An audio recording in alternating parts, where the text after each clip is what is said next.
अस्सलामुअलैकुम। जियो न्यूज़ पर आप देख रहे हैं प्रोग्राम आपस की बात अवाम के साथ, और कराची से मैं हूँ वलीद अहमद। लाहौर से मैं हूँ दुआ मिर्जा। मैं हूँ ज़रगून शाह। जुड़वा शहरों रावलपिंडी और इस्लामाबाद से। नाज़रीन, मुआशरे वहीं तरक्की पाते हैं जहाँ अमीर और गरीब के लिए अदल व इंसाफ का एक ही पैमाना हो। पाकिस्तान में आए रोज़ हम मुजाहिरे देखते हैं जिसमें गरीब आदमी ये कहता हुआ हमेशा नज़र आता है कि उसको इंसाफ नहीं मिलता।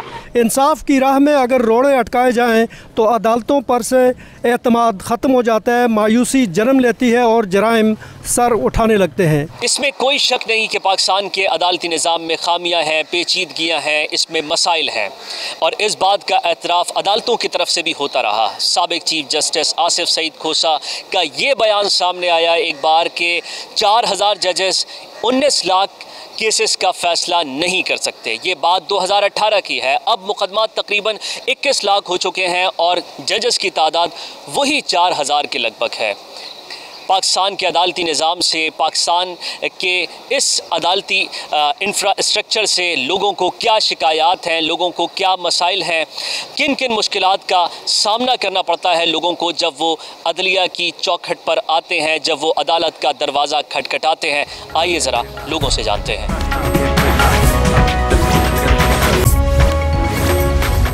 ज़िला कचहरी लाहौर में इस वक्त मैं मौजूद हूँ और यहाँ पर साइलिन की एक बड़ी तादाद है जो दर बदर होती नज़र आ रही है। ख़वातीन भी बहुत सारी मौजूद हैं। एक खातून हमारे साथ मौजूद है जो यहाँ पर बैठी हुई हैं। अस्सलाम वालेकुम। बेटा 2 साल से अंदर है, बेगुनाह एक्सीडेंट हो गया था, वकील करवाया और पैसे लाओ, हाई कोर्ट में केस लगवाते हैं। जिससे पूछो वकील पैसे खाते हैं, काम कोई भी नहीं करवाता। पैसे उन्होंने कारोबार बनाए हुए हैं, लाख लाख रुपए दे, 2 दिन में केस हल। जो ना दे और लेके आओ और लेके आओ, बस वकील यही कहता है और पैसे लाओ और पैसे लाओ। काम कितना अर्सा हो गया आपको यहाँ पे? 2 साल हो गए, 2 साल हो गए।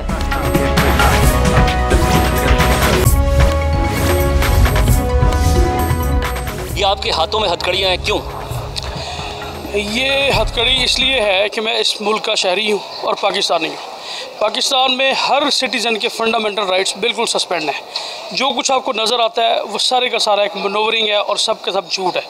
ना यहाँ का जुडिशल सिस्टम अच्छा, ना यहाँ पे इन्वेस्टिगेशन का सिस्टम अच्छा, ना यहाँ पे केस को चलने का सिस्टम अच्छा। Nothing is good in this country. अगर आपको बुरा लगे तो मैं पेशगी माजरत चाहता हूँ, लेकिन हर मुजरिम यही बात कहता है जो आप कह रहे हैं। मुजरम का लफ्ज़ आप इस्तेमाल नहीं कर सकते। हर मुलजिम भी यही बात कहता है। हाँ, तो मुलजिम कोई भी एक्यूज वो इनोसेंट है until and unless it has not been proved guilty. आपके ख्याल में और मजीद क्या क्या खामियाँ इस निज़ाम में? खामियाँ ये है कि हमारा judicial system that is a mechanical, it's not a judicial system, it's a mechanical. Mechanical की डेफिनेशन मैं कर देता हूँ कि मैकेनिकल जैसे गाड़ी है दैट इज़ अ मैकेनिकल, एक इंजन है मैकेनिकल है कि एक गियर दूसरे गियर में वो स्टक है, एक गियर अगर मूव करेगा दूसरा ऑटोमेटिकली मूव करेगा। सेंस और माइंड अप्लाई नहीं होता। तो इसलिए यहाँ का जुडिशल सिस्टम, यहाँ का इन्वेस्टिगेशन सिस्टम, ये सब मैकेनिकल है।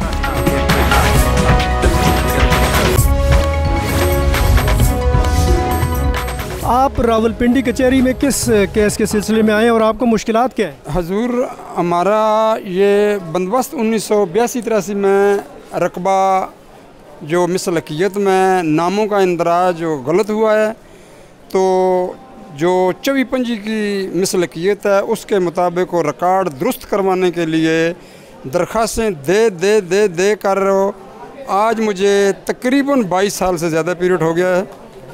इस 22 साल से ज़्यादा हो गए? 22 साल से ज़्यादा मुझे पीरियड हो गया है।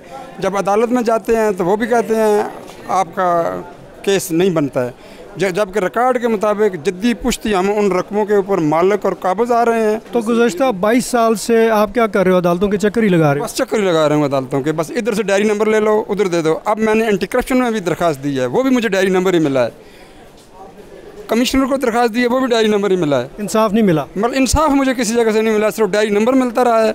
और वो अब भी मेरे पास रिकॉर्ड है कि रजिस्ट्री और है और इंतकाल और है। रजिस्ट्री राजा बाज़ार की है और इंतकाल और मौजा रह के मेरे। असल में बुनियादी मसला यहाँ पर कि जो कैदी जेल से यहाँ पर आते हैं ना, वो आते हैं अपनी तारीखों पर। ठीक है। और तारीखों पर आने के लिए ये है बख्शी खाना सामने। बख्शी खाने से अंदर अदालत में ले जाने के लिए 1000 रुपया दे 500, अगर 1000 देंगे तो उसको कड़ी लगाकर बाहर लाएंगे, नहीं देंगे तो उसको बाहर नहीं लेके आते। तारीखें में आने ये बुनियादी हक है हमारा। उसको मुलजिम को पेश करो। जब तक पैसे नहीं देंगे, को 2500 मांग रहा है, को 1000 मांग रहा है, या पुलिस मांगती है और कौन मांगता है? ओपनली मांगती है, ओपनली। या तो दरबार जो है ना, दरबार वो भी डर के पैसे मांगते हैं। यहाँ तो कोई डरता ही नहीं है किसी से पैसे, किससे जाकर सुनवाई करें? हमारी मजबूरी है कि हम देते हैं, अपने लवाकिन को मिलना है, अपने मुलजिमों को मिलना है, क्या करें फिर, कहाँ जाए?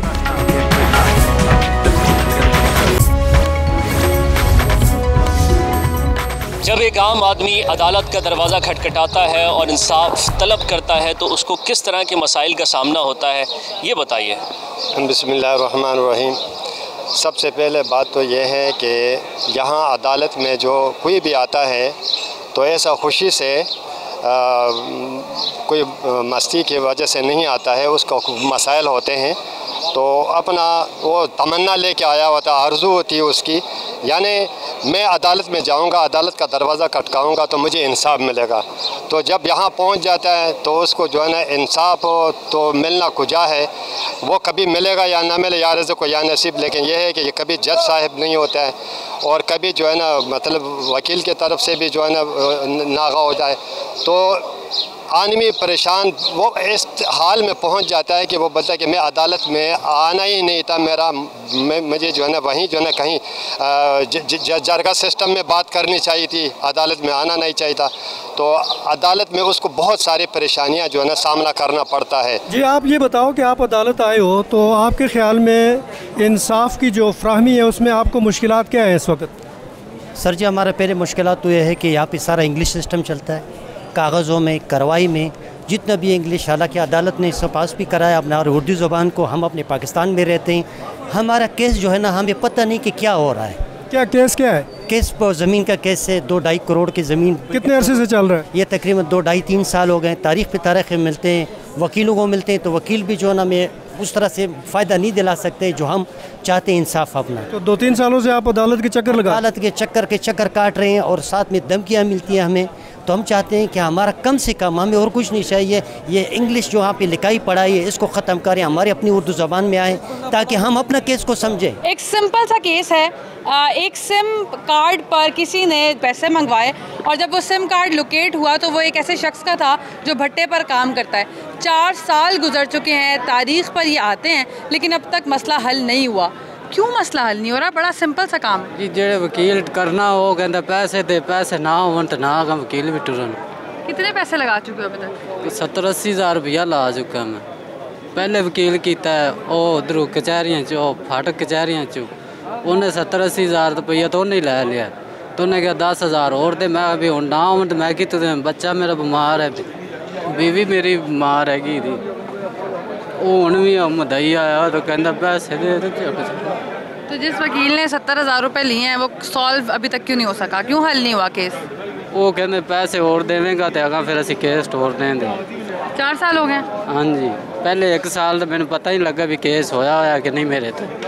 मैं उधर रहना उकाड़े वाली साइड थे तो मदई इतों का है तो वो साल बाद आया तो उन्हें क्या भी तेरे तो पर्चा होया तो मैं जी मैं तो कोई चीज़ ली दी भी नहीं है तो मैं जिथे मैंने कहोगे मैं हाज़र हो जावांगा। और मैं तरीकों तो भी आता पाया, सिर्फ 2-3 तरीकों तो मदई आया, नहीं तो आया ही नहीं था। तो हुण वो आया तो हुण कहता भाई पैसे देवेंगा तेरी चोट छड्डांगे, नहीं तो फिर तेन सजा करा। आज क्या बना है? आज कब से आए हुए और क्या बना? सुबह दे। क्या बना आज? क्या कहते हैं? कुछ नहीं, जो वकील नवा किया है तो वो कहता जी मेरी आज छुट्टी है, आज हड़ताल हैगी। फिर उन्होंने मैं फ़ोन किया भी जज साहब कह रहे हैं भी ज़रूरी आ, वो कह रहा तू मैनू केड़ा भी जेड़ा एडवांस पैसे दिते भी मैं आवां।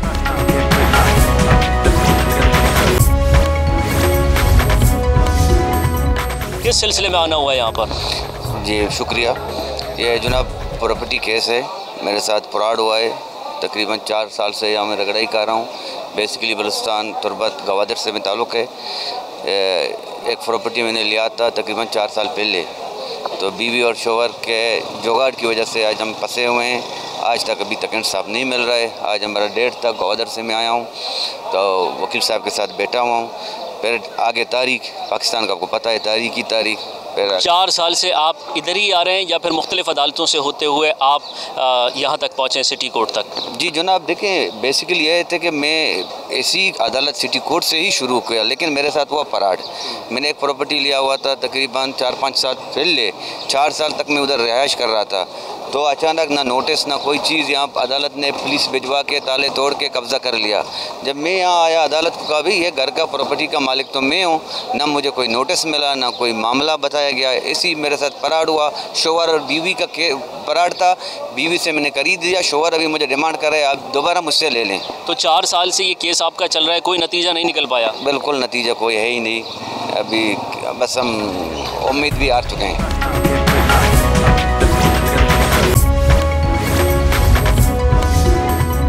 जी, रावलपिंडी कचहरी में एक खातून आई हुई है, उनका बेटा काफ़ी अरसे से गायब है, हम उनसे बात करें। जी बताइए, आपका बेटा कब से गायब है और क्या हुआ था? हाँ, मेरा बेटा बस लड़ाई किसी से कोई हल्की फुल्की झगड़ा किया, मुझे नहीं पता था।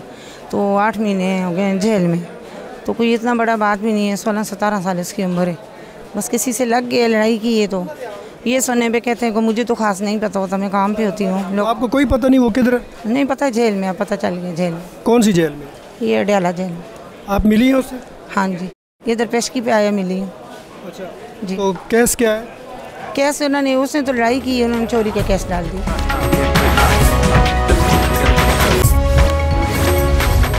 ਸਰਬਤ ਸਿੰਧੀ ਵੇਖੋ ਲੋਕਾਂ ਨਾਲ ਜ਼ੁਲਮ ਕਰਕੇ ਮੈਂ ਜੋ ਮਰਜ਼ੀ ਕਰੀ ਜਾਂਦਾ। ਚੁੱਪ ਕਰ ਯਾਰ ਚਾਚਾ ਛੱਡ ਦੇ ਯਾਰ ਤੂੰ ਗੱਲ ਨੂੰ ਜਿਹੜਾ ਕੁਛ ਵੀ ਨਹੀਂ, ਕੁਛ ਨਹੀਂ ਮੈਡਮ, ਕੜੀਆਂ ਜੇਲ੍ਹ ਘੁੰਮ ਜਾਣੇ। ਪਾਗਲ ਹੋ ਗਿਆ ਤੂੰ? ਐਵੇਂ ਬੋਲੀ ਜਾਂਦੇ। ਉਹਨੇ ਮਹੀਨੇ ਐਸਐਚਓ ਨਹੀਂ ਲੈਂਦਾ ਜਿੰਨੇ ਇਹ ਲੈਣ ਦਿਆ ਵੇ, ਨਾ ਕੋਈ ਪੁੱਛਣ ਵਾਲਾ ਨਾ ਕੋਈ। ਉਹ ਮੈਡਮ ਮੰਗੇ ਨਹੀਂ, ਮੰਗੇ ਨਹੀਂ। ਤੂੰ ਚੁੱਪ ਕਰ, ਬੋਲਣਾ ਬਣੇਗਾ ਨਾ। ਚੁੱਪ ਕਰ ਜਾ। कितने पैसे मांग रहे हैं? ਖਰਚਾ ਦਿਓ ਤੇ ਇੱਕ ਕੜੀ ਲਾ ਦਿੰਦੇ ਆ, ਜੇਲ੍ਹ ਨਹੀਂ ਘੱਲਦੇ। ਬਾਤ ਹੀ ਕੋਈ ਨਹੀਂ, ਬਿਲਕੁਲ 1% ਦੀ ਐਸੀ ਬਾਤ ਕੋਈ नहीं। और खर्चा दे दें फिर? ਤੇ ਫੇਰ ਨਹੀਂ ਜੇਲ੍ਹ ਘੱਲਾਂਗੇ। ਕੋਈ ਗੱਲ ਨਹੀਂ ਮੈਡਮ, ਛੋੜੋ, ਕਹਿੰਦੇ ਐਸੀ ਬਾਤ ਹੀ ਕੋਈ ਨਹੀਂ ਹੋਈ। ਇੱਧਰ ਹੋ ਯਾਰ ਸਾਹਿਬ। ਚੱਲ ਜੇ ਯਾਰ ਜਾ, ਮੈਂ ਛੱਡ ਨਾ ਛੱਡੀ ਤੂੰ ਮੈਨੂੰ ਯਾਰ, ਤੂੰ ਮੈਨੂੰ ਫਾਇਲ ਲਵਾਈ। ਰਿਆਸਤੀ ਮੈਂ ਸਰਾਸਰ ਮੀਡੀਆ ਵਾਲੇ ਆਏ ਪੁੱਛਿਆ, ਚੱਲ ਵੀ ਉਹ ਗਏ ਲੋਕਾਂ ਦਾ ਤਮਾਸ਼ਾ ਬਣਾ ਕੇ, ਇਹਨਾਂ ਨੂੰ ਕੋਈ ਪੁੱਛਣ ਵਾਲਾ ਹੀ ਕੋਈ नहीं। सर आप क्यों, वैसे लोग ये भी कहते हैं कि बख्शी खाने से मुलाकात के लिए बड़े पैसे मैडम, ये बख्शी खाने का मुल्ज़िम नहीं, ये थाने से बिजली चोर है, इसको जुडिशल हुआ है, इसको जेल छोड़ने जाना। ये बदतमीजी कर रहा है। ये कहते हैं कि अगर पैसे दे दें तो वो ऐसी बात ही कोई नहीं, हमने कहीं की नहीं बात ऐसी। वो कह रहे हैं कि मैंने तो पैसे नहीं मांगे। ਹੁਣ ਭੈਣਾ ਜੋ ਕਵੇਗਾ ਉਹ ਸੱਚ ਹੈ ਤੇ ਜੋ ਮੁਜਰਮ ਕਹਿੰਦੇ ਆ ਉਹ ਝੂਠ ਹੈ। यार चुप कर जा वास्ते मैडम, छोड़ दो, कोई बात नहीं। एवं बेवकूफ वाली गल करी जांदा। चल जज दे सामने शरीफ ने ते साडू जज दे सामने।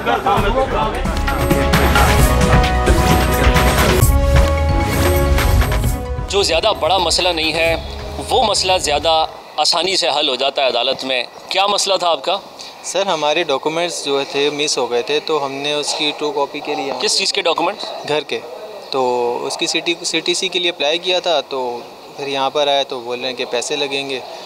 पहले 5000, फिर बोले नहीं काम आपका थोड़ा सा बड़ा है, आपको 10,000 देने पड़ेंगे। फिर हमने बोला 7,000 है हमारे पास, आप ये ले लें। तो फिर बोलते हैं चले आप वेट करें। फिर वेट करवाया। फिर दूसरी बोल रहे हैं पावर है, इसके पेपर आपको अलग लेने पड़ेंगे। उसके साथ 20,000 रुपये मांग रहे थे। फिर हमने कहा कि 10,000 तक आप ये कर लें। तो बोलते हैं चलें आप 4 घंटे वेट करें, फिर हम आपको बताते हैं। ये आप सामान ख़रीद रहे हैं कि बारगेनिंग हो रही है? 20,000, 15,000, फिर 14,000, फिर 10,000? ये तो पता नहीं है सर, अभी हमने फ़र्स्ट टाइम यहाँ पे आए हैं और बिल्कुल ही ना, अभी यहाँ पे बैठे में कोई भी नहीं है। वो देखें कुत्ते वहाँ पे सो रहे हैं, वहाँ बैठ के वेट कर रहे हैं। आपको इंसाफ मिल रहा है? खैरियत से आई हैं यहाँ पर? नहीं, अब मैं आई हूँ पेंशन के लिए। कितना अर्सा हो गया आपको आते हुए? मेरा 1 साल हो गया मुझे इधर। नहीं मिल रही पेंशन? अभी नहीं मिली, अभी कोई डिसाइड नहीं हुआ। तारीख पर तारीख है? हाँ जी, और ना तो मेरा बेटा है, मियाँ मेरे की डेथ हो गई है, और लोग जो हैं वो मेरे मकान पे कब्ज़ा करना चाहते हैं। मेरे घर में पुलिस आई 5 तारीख को, सीढ़ियाँ लगाई उन्होंने, मेरे घर के अंदर दाखिल हुए, गेट तोड़ा। तो उन्होंने सारी तोड़ फोड़ करके दरवाज़ा बाथरूम को भी तोड़ दिया, अंदर मेन गेट जो वाला था वो भी तोड़ा, सारा कब्ज़ा करने की कोशिश की, लेकिन अल्लाह ताला हम घर पे नहीं थे। पाकिस्तानी समझते हैं कि यहाँ पर इंसाफ में ताख़ीर भी है और इंसाफ का कत्ल भी होता है, और यही बातें पूरे माशरे के लिए ख़तरे की घंटी है। हज़रत अली का कौल है कि कुफ्र का निज़ाम तो चल सकता है लेकिन जुल्म का निज़ाम नहीं। इंसाफ को को इंश्योर करने का एक ही तरीका है कि मुजरिम को फौरी सज़ा हो और मुद्दई की आसानी से सुनवाई हो सके। लेकिन अनफॉर्चुनेटली पाकिस्तान उन ममालिक में है जहाँ पर इंसाफ की फराहमी बहुत मुश्किल है। World justice project of index के मुताबिक पाकिस्तान कानून पर अमल न करने वाले ममालिक की फहरिस्त में 130वें नंबर पर है और इस फहरिस्त में सिर्फ 139 ममालिक शामिल हैं। पाकिस्तान में कानून के तलबा को ये पढ़ाया जाता है कि कानून में ताख़ीर कानून से इनकार है। फिर पाकिस्तान का इस फहरिस्त में नाम इतना नीचे क्यों है? जो ममालिक इंसाफ नहीं देते, उन ममालिक की फहरिस्त में पाकिस्तान का नंबर 130वां क्यों है? आइए जानते हैं।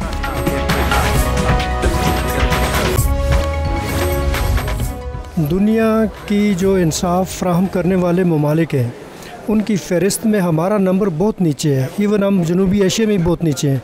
इसकी वजूहत क्या है?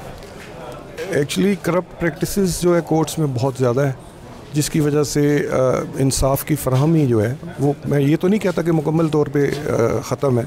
अच्छे जजेस भी हैं, अच्छे वकला भी हैं, अच्छे अमला भी है, लेकिन उनकी तादाद बहुत कम है। इस वजह से हमारे मुल्क में जो इंसाफ की फराहमी है वो बहुत कमज़ोर लेवल पे आती है। सर मुझे बताइएगा कि पाकिस्तान इंसाफ के फराहमी के जब ग्राफ बात करते हैं तो उन ममालिक में बहुत नीचे रेट करता है।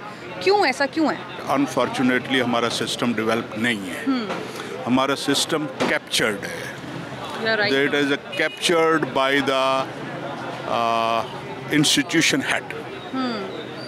मतलब वो जो चाहते हैं वो होता है, जो हकीकत में होना होता है वो होता नहीं।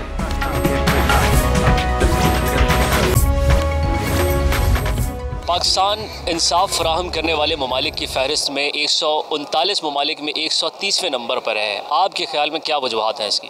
देखिए, इसमें बहुत सारी वजूहत हैं। सबसे पहले तो जो हमारी रियासत है या हुकूमत पाकिस्तान है वो ये नहीं चाहती कि हमारा इंसाफ का जो महकमा है वो मजबूत हो। उसकी वजह यह है कि हमारे जितने भी हुकूमतें आई हैं, चाहे मौजूदा हों या साबका हों या उससे पहले भी हों, जितने भी वज़रा हैं, जितने भी जो बड़े बड़े ब्यूरोक्रेट्स हैं, वो सब मैं समझता हूँ करप्ट हैं। सबके ऊपर केसेस हैं। अगर ये इंसाफ का महकमे को मजबूत करेंगे तो डेफिनेटली उनको अंदाज़ा है कि हमें सज़ाएँ होंगी। जो ना एक तो वजूहत ये है। दूसरी बात यह है हमारा जो प्रोसिक्यूशन का महकमा है वो बहुत कमज़ोर है। जो केस हुकूमत की तरफ से या सरकार की तरफ से बनाए जाते हैं उनको जो है प्रोसिक्यूशन साबित नहीं कर पाती। इंसाफ फ्राहम करने वाले ममालिक की फ़हरिस्त में पाकिस्तान बहुत नीचे है। इवन साउथ एशिया में हम लोग बहुत नीचे हैं। इसकी वजूहत क्या है आपके ख्याल में? पाकिस्तान में आपको पता है कि हम सारा इंग्लैंड का कानून है इधर नाफज हो, उसमें फिर अमेंडमेंट करके कुछ ज़्यादा दौर में तो कुछ उसमें इस्लामिक लॉ को भी कन्वर्ट किया गया। तरीक़ाकार वही है, इंसाफ कानून और ये सारी चीज़ें बीच में, इसमें कोई फ़र्क नहीं है। लेकिन डिस्पेंसेशन ऑफ जस्टिस में हमारा फ़र्क ये है कि हमारे यहाँ बहुत सारी खामियाँ हैं कि एक तो जजेस की तादाद बहुत कम है। जजेस की तादाद कम है जिस वजह से एक एक कोर्ट में कम अज़ कम 150 से 200 केसेस लगे होते हैं और हर एक ब्रीफ दूसरे से मुख्तलिफ होता है। अब वो जज को वो माइंड सेट है, वो उनकी एविडेंस रिकॉर्ड करना, दोनों पार्टीज़ को सुनना, फिर हर मुख्तलिफ नौइयत के प्रोसीजर से गुजरना, फिर उनके फ़ैसले देना, डिसीजन देना, इस वजह से थोड़ी डिले हो जाती है।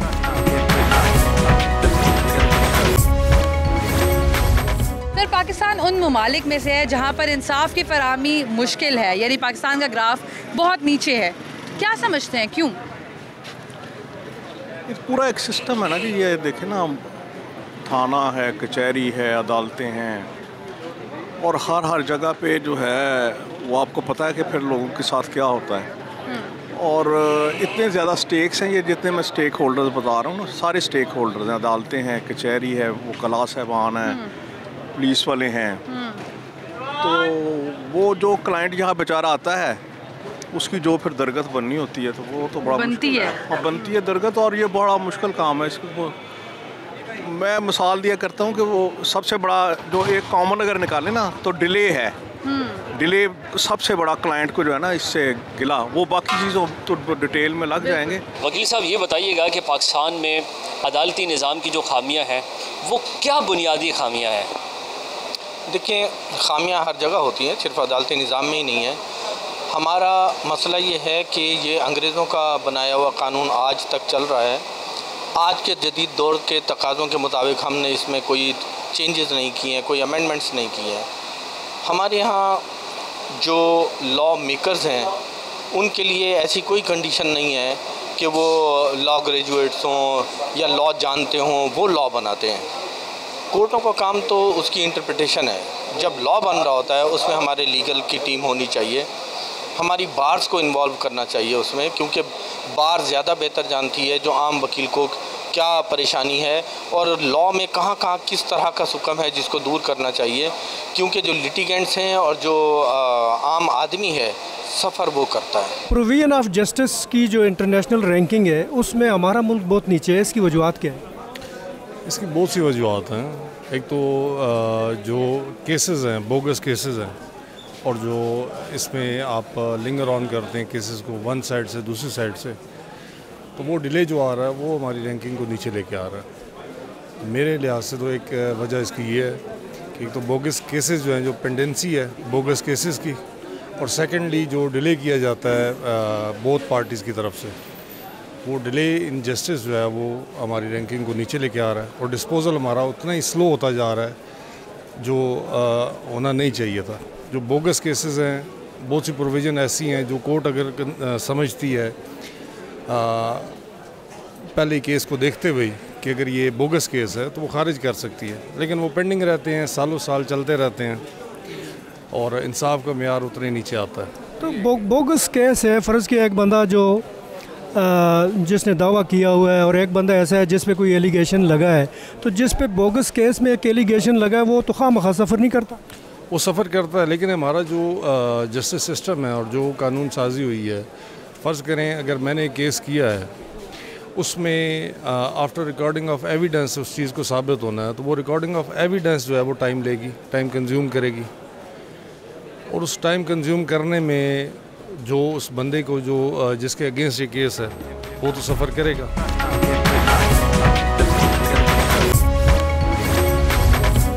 जहाँ पर साइलिन और वकला से बात करना बड़ा अहम है इस हवाले से, वहीं पर पुलिस एहलकारों का मौक़िफ़ लेना भी मैं ज़रूरी इसलिए समझ रही हूँ क्योंकि रोज़ ये यहाँ पर आते हैं और पेश करते हैं मुल्ज़िमान को। आप क्या समझते हैं कि पाकिस्तान इंसाफ की फराहमी में इतना नीचे क्यों रेट करता है? क्योंकि यहाँ पर ना जो कानून है ना वो जो जिसके पास पावर होती है ना उसका ही कानून होता है, ठीक है। जो शरीफ लोग हैं, जो माड़े लोग हैं, ठीक है, उसके जो है ना कहीं अदालतों में सुनी जाती है और ना किसी और शोबे में। इसलिए ये पाकिस्तान में इसलिए कानून नहीं है क्योंकि यहाँ पे जो है वो जिसके पास ताकत है उसके ही कानून है। इम्तियाजी सलूक किया जाता है जी, स्टेटस देखकर। जी जी बिल्कुल। तो सर आप इतने लोगों को यहाँ पर पेश करते हैं रोज़ाना की बुनियाद पर, आप क्या देखते हैं कि क्या मसाइल क्या इनाक है? हम जो है अपनी तरफ से पूरी कोशिश करते हैं कि गरीबों को जो है ना वो इंसाफ जो है वो फराहम किया जाए। आगे जो अदालतें हैं फैसला तो उन्होंने करने होते हैं ना, हम तो सिर्फ पेश करते हैं और जो उसको उनके बारे में लिखना होता है वो लेके ले जाते हैं। बाकी जो काम है वो अदालत का है, वो जो फैसला करेगी वो ठीक है। हमें ये भी नज़र आता है कि पुलिस मिसल बड़ी कमज़ोर बनाती है, जिसकी वजह से भी थोड़ा सा मसला होता है कि केस सही तरह प्रेजेंट नहीं हो पाता। पुलिस अपनी पूरी मेहनत से और लगन से काम करती है और कोशिश करती है कि कोई कमी ना रहे। अदरवाइज जो है मुख्तलिफ जो इशूज़ होते हैं जो मुकम्मल नहीं होते, इसकी वजह से जो मुल्ज़िम को जो है वो थोड़ा सा ना उसको जो है फ़ायदा पहुँच जाता है। आपका अपना भी मसला होता है कि ट्रांसपोर्ट नहीं है, कभी फ्यूल नहीं है, ये ऐसे मसाइल तो हैं ना हमारे यहाँ महकमों में? ये तो ओवरऑल हर डिपार्टमेंट में है, हमारे साथ भी हैं, लेकिन इंशाल्लाह हम मेहनत से काम करते हैं। और बहुत जगह ऐसे भी देखा कि मुल्ज़िमान को मोटरसाइकिल पे लेके आना पड़ता है, कभी कभी पैदल भी चला के लाते हैं। उसकी रीज़न ये है कि फ्यूल नहीं है, कभी पेश भी करना है, टाइम भी है, और जो वक्त की डिमांड होती है उसके साथ जो है वो काम तो करना ही पड़ता है। आप जैसे कर रही हैं, ठीक है, उसलिए हमारे जो जिम्मे काम लगा होता है उसे हम कोशिश करते हैं करना है। रिसोर्सेज की बहरहाल कमी है, बेतहाशा मरतबा ऐसा देखा जाता है कि मुल्ज़िम फ़रार हो गया क्योंकि बाइक पर आ रहा था।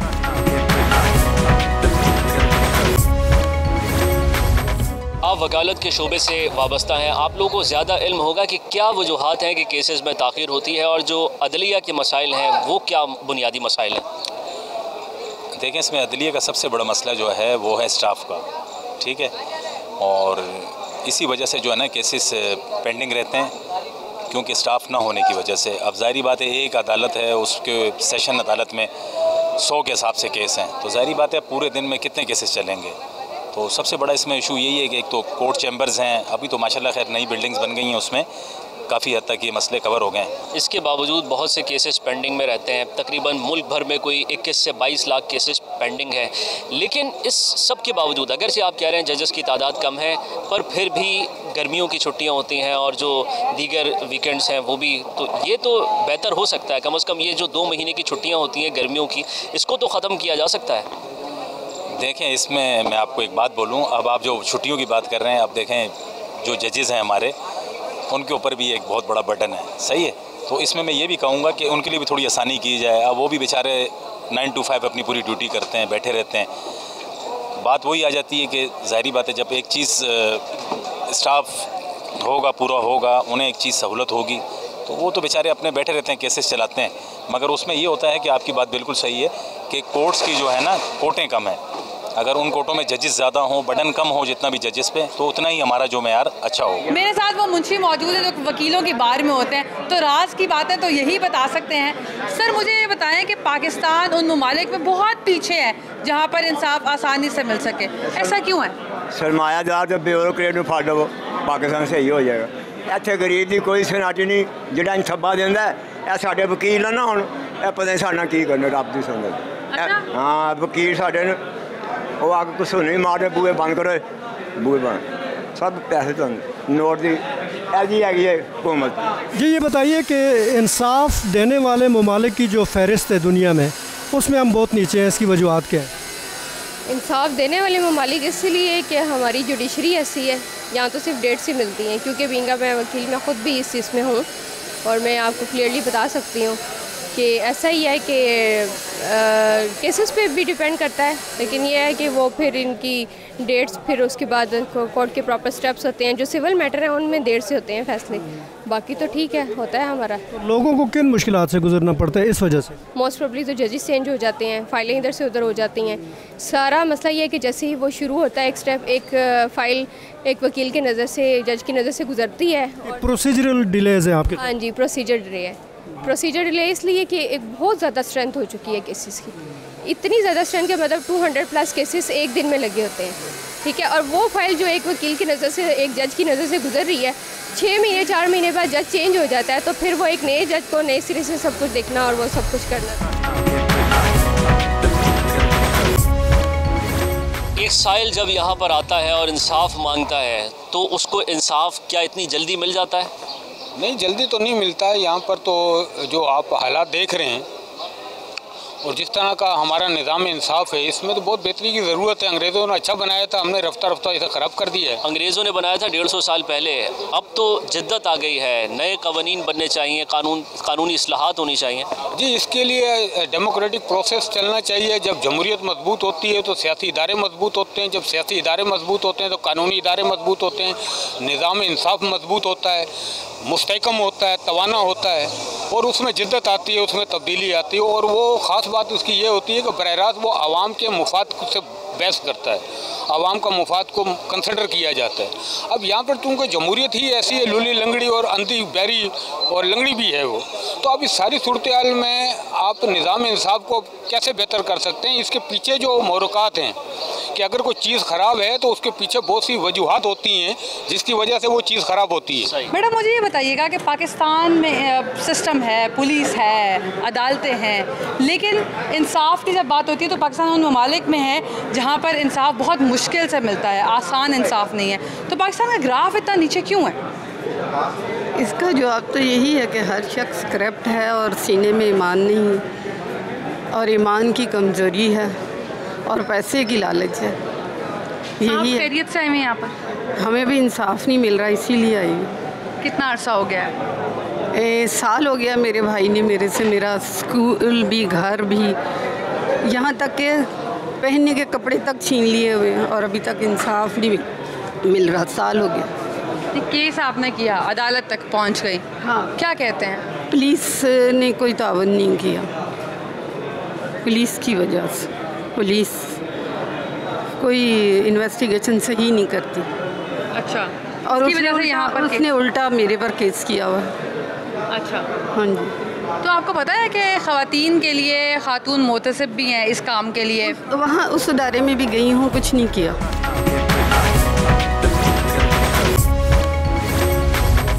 ये बताएं कि हमारे लोगों को इंसाफ की फ़राहमी में किन मुश्किलात से आपके ख़्याल में गुजरना पड़ रहा है? देखिए, जब सबसे पहले ना थाने में FIR होती है, सबसे पहले मुश्किलात लोगों को वहाँ से होती है।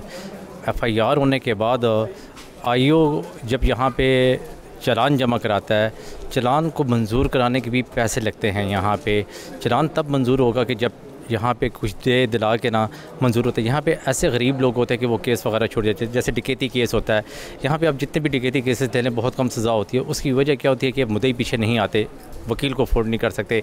जैसे कि मुद्दई यानी मुआशी लिहाज से इतने मजबूत नहीं होते सर, ठीक है। हालांकि ये काम पब्लिक प्रोसिक्यूशन ADTP का बनते हैं, लेकिन वो भी बहुत कम पेश होते हैं। यहाँ पे दुनिया में आप देख लें कि सरकारी वकील जो होता है ना, वो हर जगह पे ना उस केस को फाइट करता है।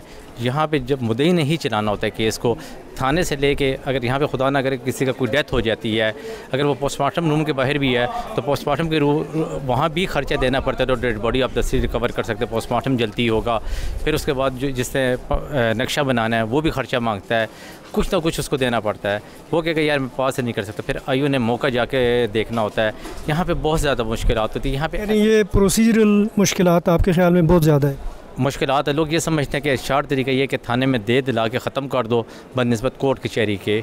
वो लोग ये समझते हैं कि थाने में अगर 10 की जगह 20,000 रुपये भी लगता है ना, वो दे के ख़त्म कर दिया जाए, वो तरीका कार बेहतर है। अदालतों में मुकदमात ज़्यादा हैं, जजेस की तादाद कम है। अदालती इस्लाहात, जजेस की तादाद में इजाफ़ा और फौरी इंसाफ की फराहमी का निज़ाम और इसके लिए मजबूत लाहे अमल एक आम आदमी का एतमाद निज़ाम अदल पर, अदलिया पर बहाल कर सकता है। जस्टिस काजी फ़ाइज़ ईसा पाकिस्तान के 29वें चीफ जस्टिस बन गए हैं। इससे पहले उन्होंने सुप्रीम कोर्ट बार में खिदमत अंजाम दी, बलूचिस्तान हाई कोर्ट में खिदमत अंजाम दी और सुप्रीम कोर्ट पहुँचे तो मेमो गेट स्कैंडल और फैज़ाबाद धरना जैसे अहम मुकदमात में अहम फैसले किए। चीफ जस्टिस फ़ाइज़ ईसा के आने के बाद क्या कोई तब्दीली आएगी? क्योंकि सुप्रीम कोर्ट का जब हमने इन कैमरा सेशन देखा तो बहुत लोगों ने कहा कि ये उम्मीद की किरण है और अब तब्दीली आएगी। लेकिन लोग अब क्या एक्सपेक्टेशन रखते हैं, आइए लोगों से बात करते हैं।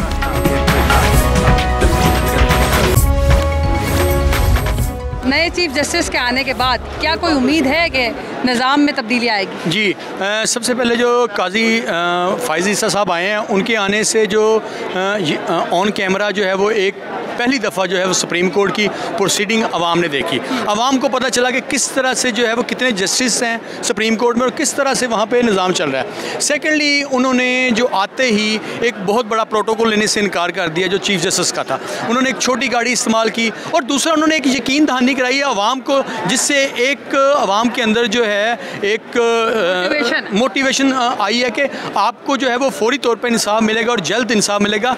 तो उसके लिए आवाम जो है वो उनसे बहुत सारी उम्मीदें लगाई बैठी हैं। जस्टिस काजी फ़ाइज़ ईसा ने अपने ओहदे का हलफ उठा लिया है। आपके ख्याल में अब वो चीफ जस्टिस बन गए हैं तो क्या जो अदालतों के पेंडिंग केसेस हैं वो ख़त्म हो पाएंगे, निज़ाम अदल की जो खामियां हैं वो दूर हो पाएंगी? मैं उससे ये उम्मीद हूँ कि जो हालात हैं मुल्क के और जिस सिचुएशन में उसने हलफ लिया है तो इंशाअल्लाह अल्लाह ताला उसको हिम्मत देगा कि पेंडिंग केसेस जो हैं मुल्क में उसके ख़िलाफ़ फौरी एक्शन लें। और सबसे जो मेन इशू है वो है सिटिंग का। सुप्रीम कोर्ट में जो सिटिंग है वो हार्डली अगर एवरेज के हिसाब से हम देखें तो पर डे के हिसाब से 1.5 घंटा है। पूरा 3 महीने छुट्टियाँ होती हैं, फिर सैटरडे संडे वो छुट्टी होती है। तो मेरी ये गुजारिश है कि आप अपनी सिटिंग जो है वो बढ़ा लें। उसके साथ साथ जो आपकी रजिस्ट्रियाँ हैं जैसे कराची है और लाहौर है, इसके अलावा वहाँ पर आप जजेस की तादाद भी बढ़ाएं। और उसके अलावा जो मरे हुए केसेस हैं 10-10 सालों से नहीं लग ही नहीं रहे, हम वेट कर रहे होते हैं, उनके खिलाफ भी फौरी एक्शन लिया जाए। जी, ये बताइए कि नए चीफ जस्टिस से आपकी क्या तवक्कुआत हैं कि अदालती निज़ाम में इंसाफ की बेहतरी में कोई तब्दीली आएगी, निज़ाम बेहतर होगा आपके ख्याल में? बिल्कुल, मेरी जो नाकस राय है उसके मुताबिक ये है कि बिल्कुल आएगी, क्योंकि उनकी जो बॉडी लैंग्वेज है, जो कुछ इक़दाम उन्होंने किए हैं और जो कुछ उनके फ़ैसले हैं पास्ट में, उनको अगर क्यूमुलेटिवली देखा जाए तो वी कैन कंक्लूड कि there is a silver lining. तो एक्सपेक्टेशन तो ये है कि इंशाल्लाह देयर वुड बी बेटर। मगर मसला ये है कि ये एक बंदे का काम नहीं, it's not one man show. एक इदारा एक साइड पे है, दूसरा इदारा यानी कि जो बार एंड बेंच है एक्चुअली इनकी कोऑर्डिनेशन से होता है। अगर हम चाहते हैं लीगल सिस्टम को बेहतर करना है तो ये टू वे लव है। Bar and bench they have to work together. और सबसे इम्पोर्टेंट जो बीमारी है वो ये है कि हमारे जितने लॉज हैं, PPC है, CRPC है, स्पेसिफिक रिलीफ एक्ट है, ये अपडेट करें। ये 1898 का है, कोई किस साल का है? सर, नए चीफ जस्टिस के आने के बाद जी कोई फ़र्क पड़ेगा निज़ाम पर?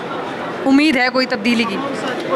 देखें चीफ जस्टिस अगर जो है ना सही मानों में रूल ऑफ लॉ के मुताबिक इक़दाम करेंगे, वो डिक्टेशन नहीं लेंगे, तो इंशाअल्लाह निज़ाम बेहतर हो सकता है। अगर वो डिक्टेशन लेकर काम कर रहे हैं और इसी तरह जिस तरह पहले जो है लोग हमारे करते रहे, हमारे चीफ जस्टिस डिक्टेशन लेकर वो तमाम फैसले करते रहे, अगर ये भी ऐसे फैसले करते रहे तो फिर तो यहाँ पर कोई तब्दीली नहीं आ सकती। यहाँ पर तो ऐसे ही निज़ाम चलता रहेगा। जस्टिस काजी फ़ाइज़ ईसा से क्या उम्मीदें हैं? निज़ाम अदल में बेहतरी आ पाएगी?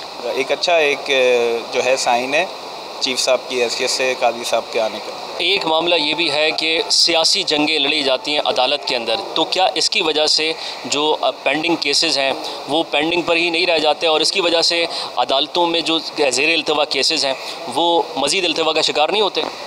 ये एक सिचुएशंस होती हैं कि जब कोई कॉन्स्टिट्यूशनल कोई ट्रोमा कोई इस किस्म की सिचुएशन आ जाती है तो उन केसेस को प्रायोरिटी बेसिस के ऊपर ही लिया जाता है, और वो लेना भी चाहिए क्योंकि कॉन्स्टिट्यूशनल चीज़ें जो हैं वो ज़्यादा इम्पॉर्टेंट होती हैं चीज़ों के लिए, एक सोसाइटी के लिए और एक सिस्टम को आगे रन करने के लिए जो हमारा लीगल सिस्टम है। एक्चुअली इसके अंदर अमेंडमेंट्स की बहुत स्पेस है। हम लोगों को जो है वो इसमें नई लेजिस्लेशन करनी चाहिए। जो मेरा जो एक being an advocate student of law जो है, मैं इसमें यही बात करूँगा कि हमें नए दौर के हिसाब से जो है वो इसमें अमेंडमेंट्स करनी चाहिए। जी, आप ये बताएं कि आपकी नए चीफ जस्टिस से तवक्कुआत क्या है? मेरी तो तवक्कुआत जो हैं, जो मतलब मैं सोच भी नहीं सकता, वो उससे भी अच्छे जा रहे हैं और अल्लाह ताला उनको इस्तकामत दे। क्योंकि रिसेंटली मैंने एडवोकेट सुप्रीम कोर्ट बना हूँ और मैंने उन्हीं के आगे मेरा इंटरव्यू हुआ है। मैं बड़ा इंस्पायर हुआ उनसे कि वो वाइस चीफ जस्टिस हैं कि जो वहाँ से वॉक करके पैदल आते हैं, जिनके बारे में मुझे पहले ही ये इल्म हो गया था कि जो किसी भी किस्म का ना ही उन्होंने प्लॉट लिया, ना ही उन्होंने कोई मरात ली हैं, और वो ऐसे वो जो कहते हैं कि वो जो चीज़ें दबी हुई थी ज़मीन के अंदर, उन्होंने उनको भी उठा के वापस ले आए हैं। और अल्लाह ताला इनको मज़ीद इस्तकामत दे। ऐसी दलेरी पाकिस्तान के अंदर बहुत कम जजेस हैं जो इस तरह का स्टैंड लें। अल्लाह ताला उनको सरखरू करे। चीफ जस्टिस नए आए हैं, कुछ लग रहा है कि निज़ाम में कोई हरकत आएगी और चीज़ें बेहतर होंगी?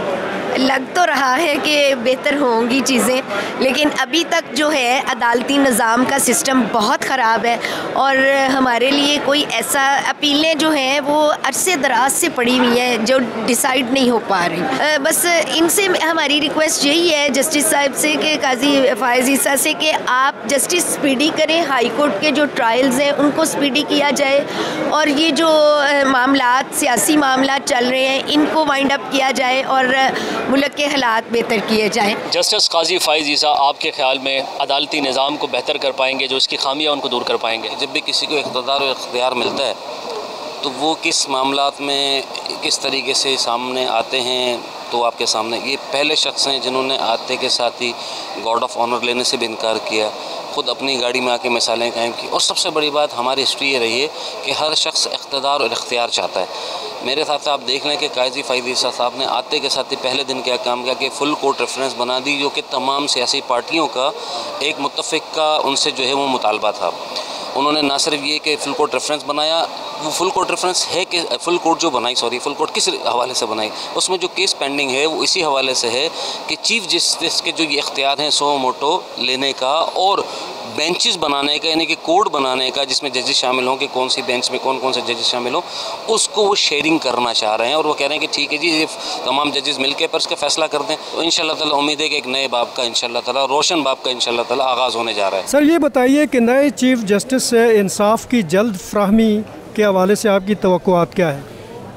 जी, जो उनका पास्ट है कंडक्ट एज ए जज, उसके लिहाज से तो 100% हैं कि इंशाल्लाह ताला बेहतरी होगी।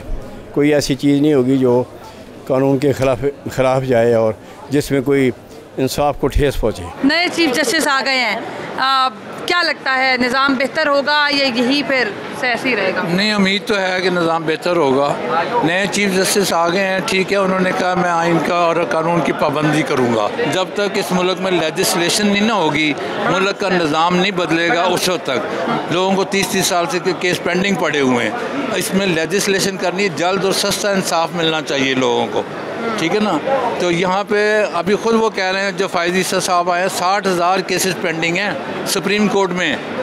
तो वो कह रहे हैं वो इनके लिए एक बड़ा इम्तिहान है।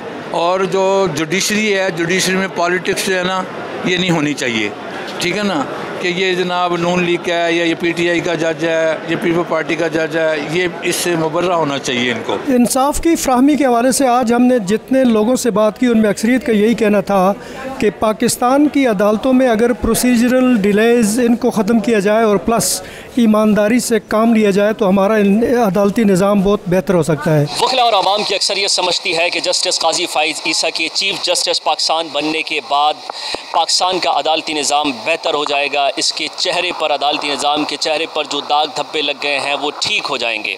पर जब तक अदालती इस्लाहात नहीं होती, जब तक अदालती इनकलाबी इस्लाहात नहीं होती, तब तक निज़ाम बेहतर होने की उम्मीदें नहीं हैं। पर एक हकीकत ये भी है कि चाहे मीडिया हो या फिर इक़्तिदार में बैठे बड़े लोग हों, हुकूमतें हों, वहाँ कहीं ये डिबेट होती हुई नज़र नहीं आती, ये मुकालमा मुबाहिसा होते हुए नज़र नहीं आता कि पाकिस्तान में अदालती इनकलाबी इस्लाहात नागुज़ीर हैं। कैमरामैन सरवर रज़ा के साथ कराची से वलीद अहमद को दीजिए इजाज़त। अल्लाह हाफ़िज़।